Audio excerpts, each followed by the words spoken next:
উপন্যাস প্রেমী লিখেছেন মাহি সাহা। পর্ব ১। ফুলসজ্জার ঘর, চারপাশে গোলাপের পাপড়ি ছড়িয়ে আছে, মৃদু ফুলের সুঘ্রাণ সারা ঘর জুড়ে খেলা করছে। খাটের মাঝখানে লাল টুকটুকে বউ সেজে বসে আছে কুহু, পরনে ভারী কাতান বেনারসি, দুই হাতে শাখা পলা, কপালে সিঁদুর। দেখতে একদম উপন্যাসের নায়িকার মতোই লাগছে, কিন্তু নায়িকার মুখ একদম বাংলার পাঁচ। ঠোঁট উল্টে, ভ্রু কুঁচকে এমন ভাব করে বসে আছে যেন বিয়ে না, কেউ জোর করে কাঁচা লঙ্কা খাইয়ে দিয়েছে। বিয়েতে তার মত ছিল না। ছিল না মানে একদমই ছিল না। তার স্বপ্ন ছিল ঝড়ের রাতে বৃষ্টি ভেজা স্টেশনে এক টুকরো ছেঁড়া উপন্যাস হাতে নিয়ে কোনো এক নায়ক এসে বলবে, তুমি আমার কল্পনার কুহু। কিন্তু বাস্তবতা, বাবা তাকে ঝুলিয়ে দিয়েছে অভি চৌধুরীর গলায়। অভি চৌধুরী নামেই চৌধুরী, কিন্তু কুহুর কাছে সে চৌধুরী বাড়ির বোরিং মাল। দরজা খোলার মৃদু শব্দ।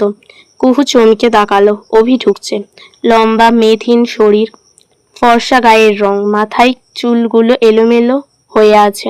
পরনে তার কালো শার্ট, কালো প্যান্ট, হাতে ঘড়ি, চোখে সেই চিরচেনা বিরক্তি ভাব, যেন ফুলসজ্জা না, অফিসের বোর্ড মিটিংয়ে এসেছে। দরজা বন্ধ করে অভি খাটের দিকে এগিয়ে এলো। কুহুর সামনে দাঁড়িয়ে কপাল কুঁচকে বলল, এই মেয়ে, তোমার কি এই বিয়েতে মত ছিল না? কুহু যেন এই প্রশ্নের জন্য ৩ ঘন্টা ধরে শ্বাস আটকে বসেছিল। সুযোগ পাওয়া মাত্রই সে ধপাস করে খাটের ওপর দাঁড়িয়ে পড়ল। বেনারসি সামলাতে সামলাতে কোমরে হাত দিয়ে বলল, আপনাকে আমার একদম পছন্দ না, একটুও না, 0%ও না। অভি ভৌ চালো, কেন? আমার মধ্যে সমস্যা কি? চুল কম, নাক টেরা? সমস্যা আপনার মধ্যে না, সমস্যা আমার স্বপ্নে।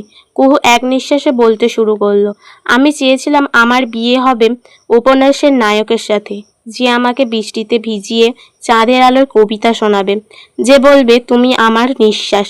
কিন্তু বাবা আমাকে ধরিয়ে দিল আপনার মতন আমার মতো কি?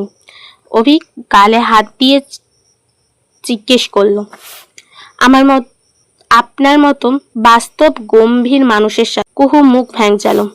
বলেই সে অভিকে পাশ কাটিয়ে খাটের এক কোণে বসে বকবক শুরু করলো, জানেন, আমার কাছে 47টা উপন্যাসের বই আছে। প্রতিটা নায়ক তার বউকে কেমন ভালোবাসে জানেন? রাত জেগে চোখের জল মুছিয়ে দেয়, ঠোঁটে চুমু খেয়ে জ্বর ভালো করে দেয়, রাগ করলে আকাশের চাঁদ এনে দেয়। অভি 5 মিনিট ধরে গালে হাত দিয়ে তার বক বক শুনল, তারপর মাঝপথে থামিয়ে দিয়ে শান্ত গলায় বলল, আচ্ছা কুহু, তুমি কি জানো না উপন্যাসের নায়কদের বাস্তবে কোনো অস্তিত্ব নেই, ওরা শুধু লেখকের কল্পনা? কথাটা শেষ হতে না হতেই কুহুর হাত সোজা অভির নাক বরাবর ঠাস। অভি নাক চেপে ধরে আহ করে চেল্লে উঠল। কুহু চোখ পাকিয়ে বলল, আমার উপন্যাসের নায়কদের নিয়ে একটা বাজে কথা বললে আমি আপনার নাক বাঁকা করে দেব। এমনিতেই আপনার জন্য আমার নায়করা মিস হয়ে গেছে। অভি নাক দলতে দলতে কুহুর দিকে তাকালো, তারপর হঠাৎ খাটে উঠে কুহুর একদম কাছে সরে বসলো। দেখো কুহু, মানছি তুমি নায়ক পাওনি, কিন্তু আমি কোন দিক থেকে কম? আমারও টাকা আছে, দেখতেও খারাপ না, আর ভালোবাসতেও পারি।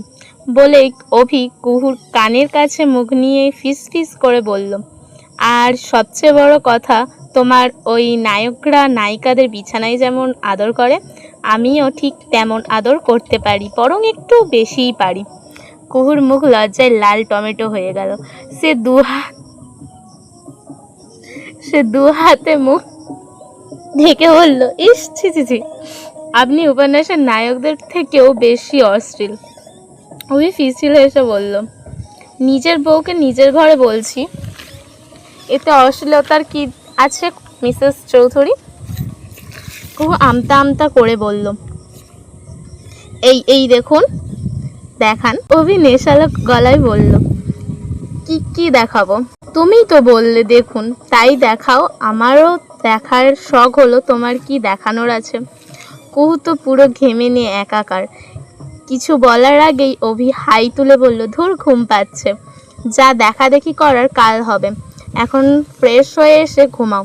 এই বলেই অভি ওয়াশরুমে গিয়ে ফ্রেশ হয়ে একটা কালো টি শার্ট ও কালো ট্রাউজার পরে গিয়ে কম্বল মুড়ি দিয়ে শুয়ে পড়ল। কুহু হাঁ করে তাকিয়ে রইল। মনে মনে বলল, এ কেমন নায়ক, ডায়লগ দিয়ে ঘুমাই যায়? এরপর কুহু নিজে গিয়ে ও ফ্রেশ হয়ে নেয়।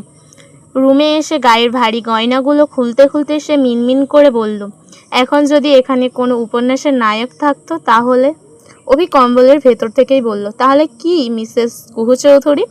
কুহু লজ্জা লজ্জা মুখ করে অভির দিকে তাকিয়ে বলল, তাহলে এখন একটু ইন্টু ইন্টু হতো আর কি। অভি ধরপড় করে ফিচ্ছিল হেসে না বোঝার ভান করে উঠে বসলো। ইন্টু বিন্টু? ওটা আবার কি জিনিস? নতুন কোনো চাইনিজ খাবার? কুহু অবাক হয়ে বলল, আপনি ইন্টু ইন্টু জানেন না? না, বলো ওটা কি? অভি সিরিয়াস মুখে জিজ্ঞেস করলো। কুহু চোখ বন্ধ করে বলল, ইন্টু বিন্টু মানে হলো, মানে ওই যে নায়ক নায়িকারা কাছাকাছি আসে, হাত ধরে, তারপর? অভি ভ্রু কুচকে বলল, তারপর?